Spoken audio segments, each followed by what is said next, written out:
Good afternoon, everyone. The Affordable Care Act tax credits expire next month, and Republicans are out of excuses.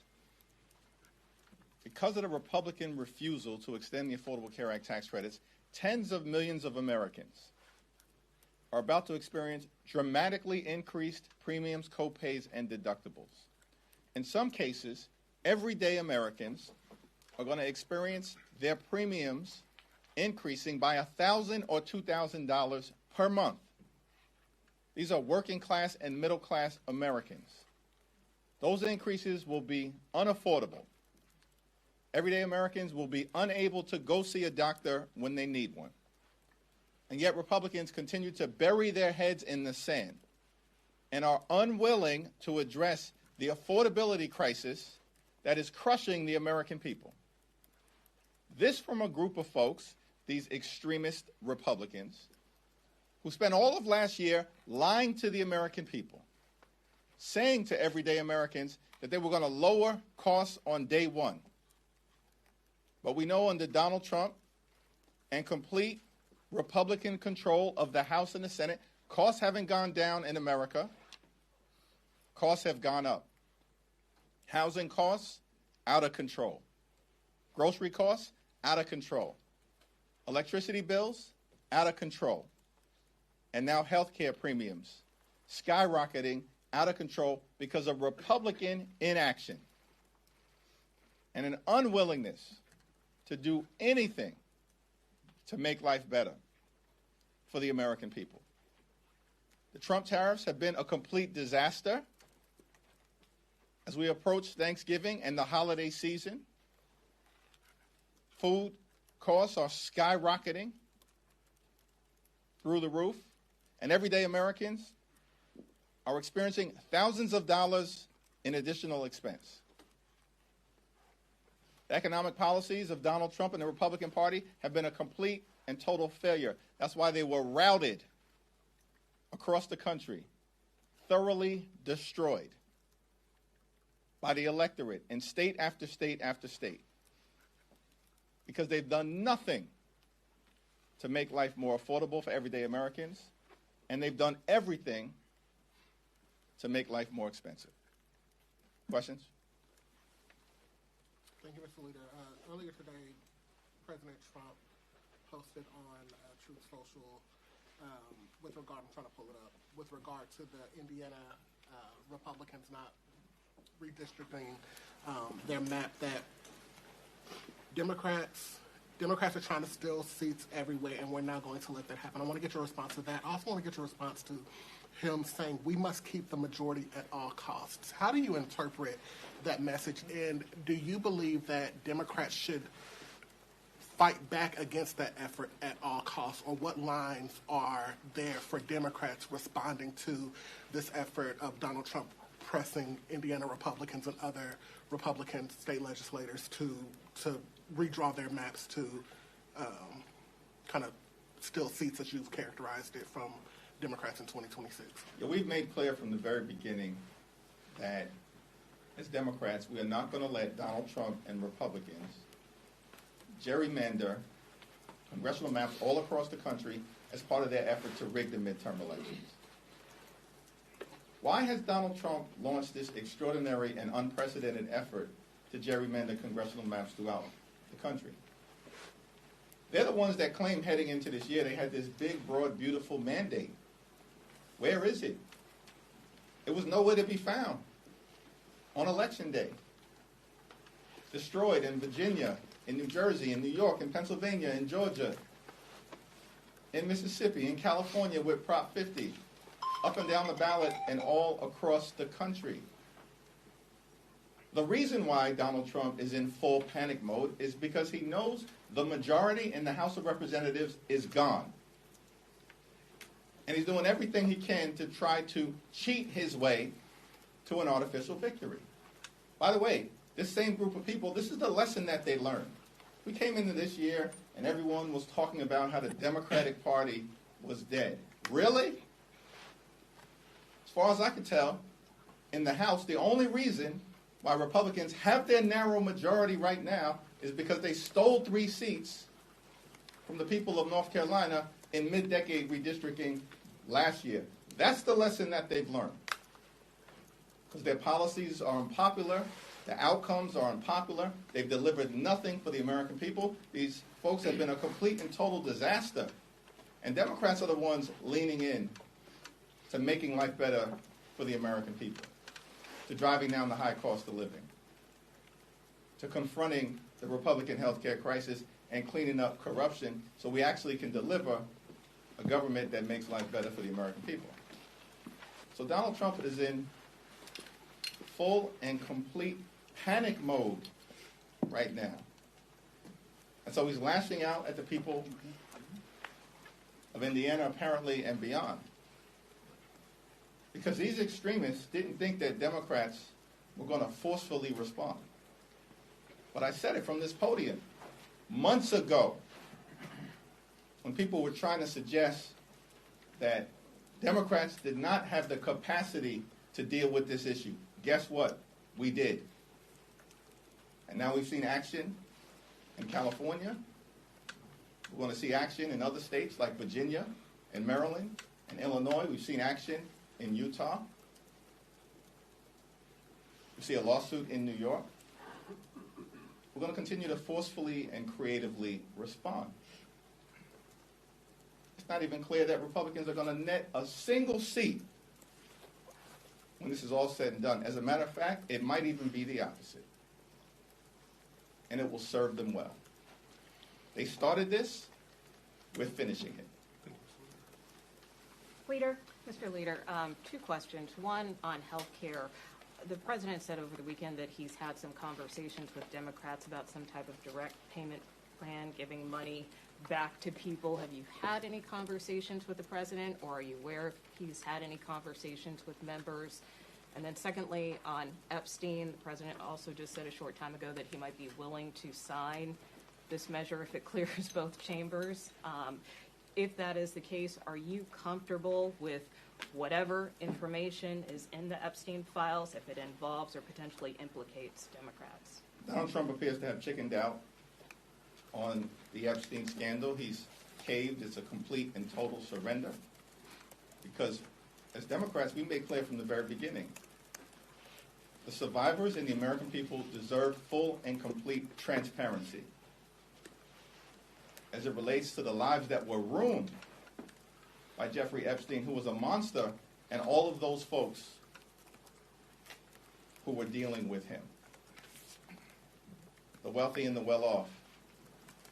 And people who are going to be exposed in full transparency. That's been our commitment from the very beginning. And it's closer to happening this week. The House will act decisively. The Senate needs to act. And Donald Trump just needs to step out of the way and let the chips fall where they may. Now, in terms of the first part of your question, I have no idea what Donald Trump is talking about. I certainly haven't had a conversation with him. I have no visibility into Leader Schumer having a conversation with him. I don't know a single member of the House Democratic Caucus who has had a conversation with Donald Trump. These people continue to bury their heads in the sand and then lie to the American people. This is not that complicated. Time has run out as it relates to extending the Affordable Care Act tax credits. The most viable path forward is for those Republicans, all we need is a handful, to join our discharge petition, just like a handful joined the discharge petition related to Jeffrey Epstein and those files. All we need is a few Republicans to join the House Democratic Caucus discharge petition, and we can extend the Affordable Care Act tax credits for 3 years to provide the American people with the certainty that they need that their health care costs are not going to explode. Leader Jeffries. Hold on. Thanks. Third row. Thank you. Congresswoman Marie Gluesenkamp-Perez has moved to formally disapprove of Congressman Jesus Troy Garcia for his kind of maneuvering with his reelection bid. I'm curious what's your stance on that and whether you're telling Democrats to vote against formally reprimanding him. I strongly support the motion to table that will be brought this evening, and I expect that it will succeed. Leader Jeffries. Thanks. Third row. Do you think that the manner in which Congressman Garcia retired abruptly for only his chief of staff to take his place. Do you think that was wrong? Here's what I think. The American people are focused on the high cost of living in the United States of America. That's what they're focused on. The affordability crisis, that's what the results were all about during the first Tuesday of this month, when Republicans were select throughout the country. Because they had failed on the economy, and Democrats actually have a vision all over the country to drive down the high cost of living and deal with the affordability crisis that exists in the United States of America. As House Democrats, that's what we're going to continue to focus on. I do not support this so-called resolution of disapproval, and I strongly support Congressman Chuy Garcia. He's been a progressive champion in disenfranchised communities for decades, including during his time in Congress, and he's made life better for the American people. Thanks. Thanks, Leader. You put forward a 3-year extension proposal for ACA subsidies. Some Republicans have put forward alternative proposals that don't go as far in terms of the time, the length. I'm wondering, would you be willing to potentially accept or work through a negotiation on a shorter amount of time frame, if you end up getting Republicans' support for something like that? Time has run out in terms of the games that Republicans have played as it relates to extending the Affordable Care Act tax credits. Now, in July, Republicans rushed back to Washington. Why? So they could enact the largest cut to Medicaid in American history. In the same bill, they ripped $186 billion in funding from SNAP, the largest cut to nutritional assistance in American history. And in doing so, literally stole food from the mouths of hungry children, seniors, and veterans. And all of that was done, setting in motion closures of hospitals, nursing homes, and community-based health centers. All of that was done in that one big ugly bill. Why? So that Republicans could reward their billionaire donors with massive tax breaks. And then they made those tax breaks permanent. Those massive tax breaks for their billionaire donors, they were scheduled to expire on December 31st, the same day as the expiration of the Affordable Care Act tax credits. But Republicans could not be bothered to keep health care affordable for working class Americans, middle class Americans, and everyday Americans. These extremists are unserious. And they refuse to take yes for an answer over and over and over again. Leader Schumer put forth a very reasonable proposal, a 1-year extension, plus a bipartisan commission to discuss what happens relative to health care affordability moving forward. Republicans rejected it because they're unserious. And so our proposal about the path forward is our proposal about the path forward. A clean 3-year extension. Leader Jeffries. Thanks. Why should Americans trust you and House Democrats on the Jeffrey Epstein files when one of your own, Congresswoman Plaskett, was found to be texting with Jeffrey Epstein during a hearing, getting information from him, using that in her questioning during a congressional hearing, and at one point he tells her, "Good job." This is a bipartisan effort to make sure that, consistent with what the survivors have requested, that there's full and complete transparency, and every single predator who may be in those Justice Department files doesn't escape accountability. Thank you, Leader Jeffries. New York City Councilman Chi Osei filed paperwork today to run against you to represent Brooklyn. He has said that Democratic leadership has failed to effectively fight against President Donald Trump. What's your response? Come on in, the water is warm. Thank you, Leader Jeffries. I wanted to ask, Representative Burchett and Speaker Johnson alleged that Democrats blocked the UC last week to release the Epstein files. Any comment on that? And did Democrats block that unanimous? I have no idea what Mike Johnson is talking about. He didn't pick up the phone and call me about a damn thing relative to the Epstein files.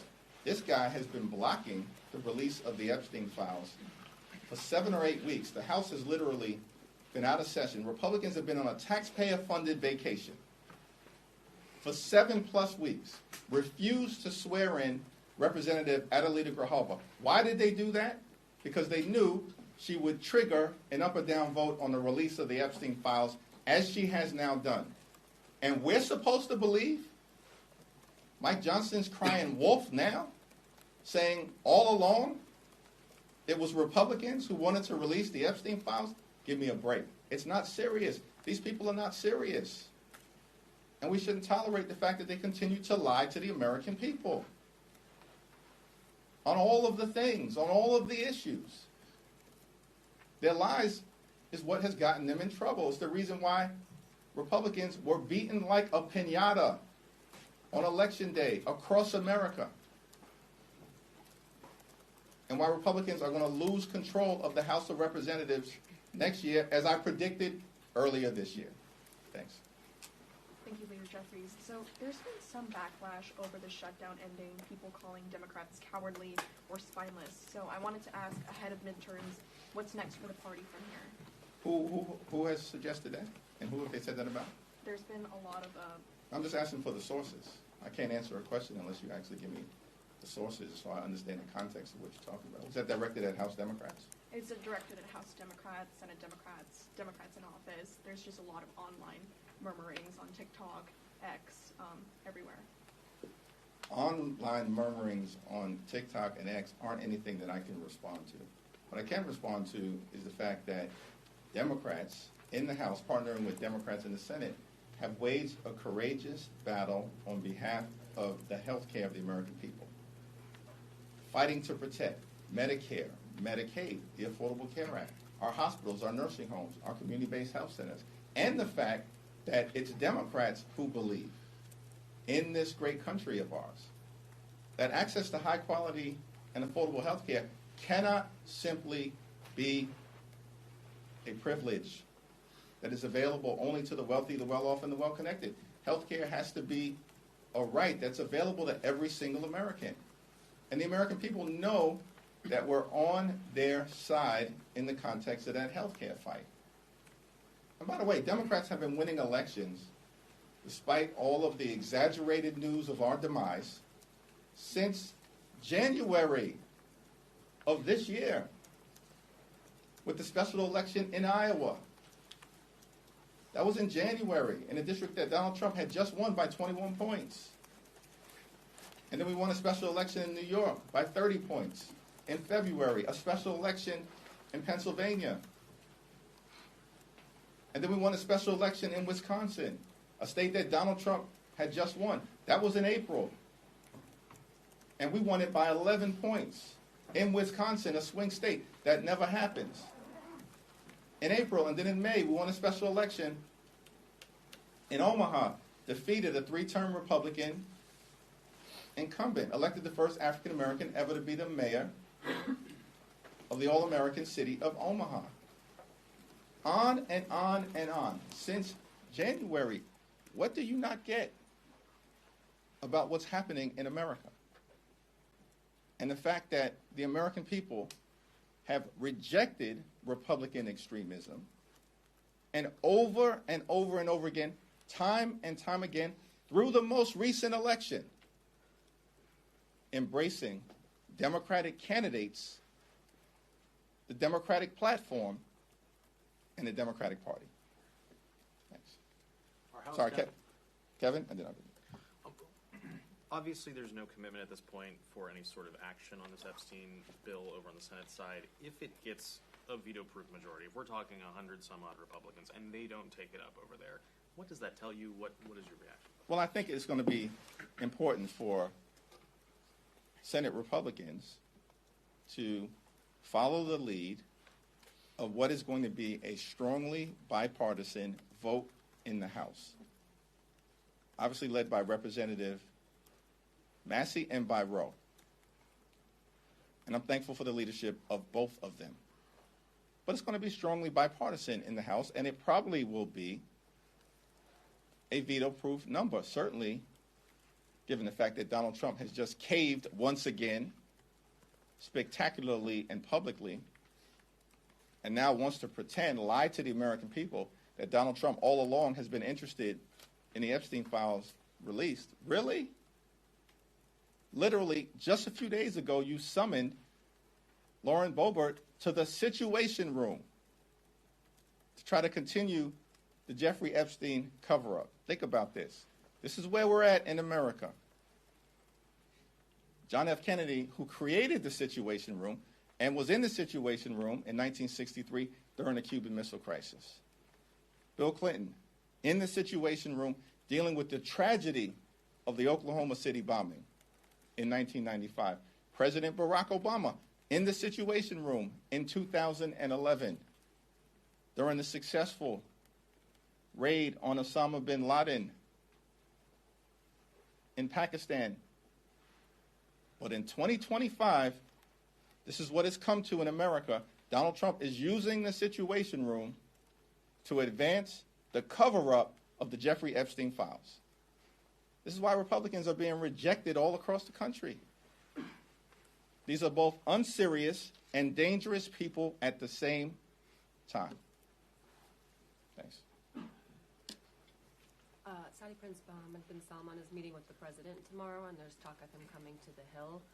If you had the opportunity, would you participate in such a meeting? And just in general, what's your response to him coming up here? Yeah, I haven't had the opportunity to formally review any invitation relative to a possible visit to the Hill, but you know, I'll review it in good faith, as we always do with respect to foreign leaders. Do you have any concern, just given his involvement in previous years in the killing of the Washington Post journalist? I look forward to having that conversation with Gregory Meeks and Adam Smith and Jim Himes about what would be the appropriate approach. Thank you. The clock's already ticking towards January 30th. Can you report on any progress on the appropriations bills? Are we making any progress on minibus 2? You know, the Senate's going to be out for Thanksgiving, Christmas. I'm just wondering if we're going to be facing another shutdown sort of scenario. Well, our approach as it relates to the upcoming government funding deadline on January 30th is going to be the same as it's always been. We reject a my way or the highway approach. But we, of course, as Democrats, are willing to lean in to finding a bipartisan path forward to enact a spending bill that meets the needs of the American people in the area of health, public safety, and their economic well-being, which means finding ways to drive down the high cost of living and reverse the failed Republican policies that have made life more expensive in the United States of America. At the same period of time, the deadline that we're focused on, well in advance of January 30th of next year, is December 31st of this year. It's time for Republicans to actually do something to make life more affordable for the American people. And the path in front of us is to partner with Democrats and extend the Affordable Care Act tax credits so that tens of millions of people do not experience their health insurance premiums dramatically increasing to the point of unaffordability. Because if that happens, it affects everybody across America. In fact, I think the 10 states most impacted if the Affordable Care Act tax credits are allowed by Republicans to expire are West Virginia, Wyoming, Alaska, Mississippi, Tennessee, Texas, Alabama, South Carolina, North Dakota, and South Dakota. The 10 states most impacted by the expiration of the Affordable Care Act tax credits. So this is not a partisan issue for us. This is a patriotic fight to protect the health care affordability of the American people in the midst of a devastating Republican health care crisis that is ruining lives, including in rural America, all across our great country. Thank you all. Thank you. If the president's name is not found in the Epstein files, will you accept